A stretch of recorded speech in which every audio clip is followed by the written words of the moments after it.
কথা কোৱা নাই বাৰু, তথাপিও বিহুত ঘৰত কি কৰিলোঁ তাৰে কিছু মুহূৰ্ত আপোনালোকৰ লগত শ্বেয়াৰ কৰোঁ বুলি ভাবিলোঁ। এয়া আমাৰ ঘৰত ফুলা কপৌ ফুল, সেইকাৰণে ফটোখন শ্বেয়াৰ কৰিলোঁ। আৰু এয়া ঘৰত এনেকৈ পিঠা বজা হৈছিলে এইবাৰ ঘৰুৱা চাউলেদি। আৰু এনেকৈ মায়ে পকা মিঠৈ বনাবলৈ শিকালে। ইয়াত সৰু সৰুকৈ কাজু আৰু ডাব নাৰিকল কাটি দিছিলোঁ। ভাল লাগিলে বনাই।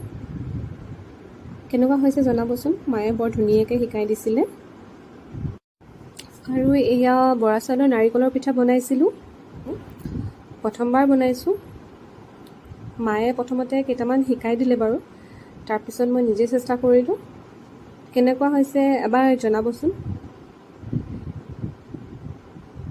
এইখিনি মই গোটেই নিজেই বনালোঁ।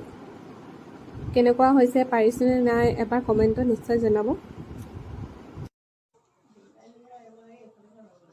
এয়া মোৰ মিষ্টাৰৰ লগত ৰাতিপুৱা কণীও যুঁজালোঁ।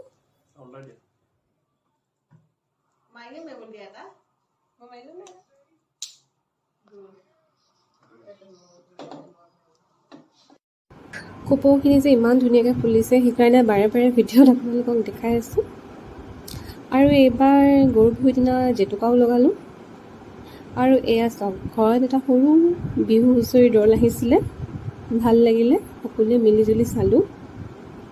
আৰু এয়া গৰু বিহুৰ দিনা মাহ, হালধি, মিঠাতেল এনেকৈ অলপ ৰেডি কৰি লৈছিলোঁ, ধুনীয়াকৈ সজাই লৈছিলোঁ। ফটো এখন দিছোঁ চাব। আৰু এয়া বিহুৰ জলপান, তেলপিঠা, নিমকি, লাড়ু, সান্দহ, বৰা চাউল, কোমল চাউল, চিৰা, দৈ গোটেইখিনি এনেকৈ সজাই লৈছিলোঁ। ইয়াৰো ফটো এখন মই দি দিছোঁ বাৰু, আপোনালোকে চাব পাৰিব।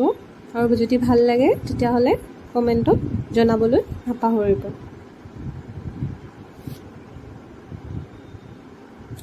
আৰু এইযোৰ মোক এইবাৰ মায়ে বিহুত দিয়া গিফ্ট, চাদৰ মেখেলা।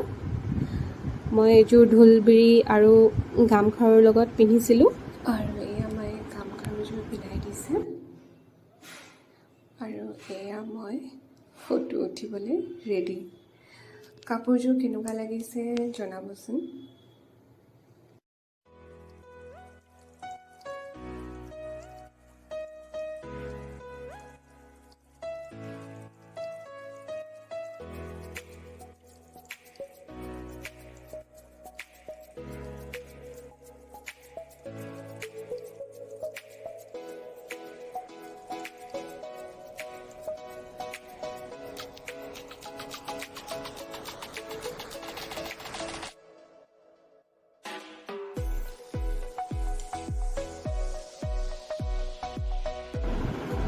যদি ভিডিঅ'টো চাই আপোনালোকে ভাল পালে তেতিয়াহ'লে like, share, comment and subscribe কৰিবলৈ নাপাহৰিব।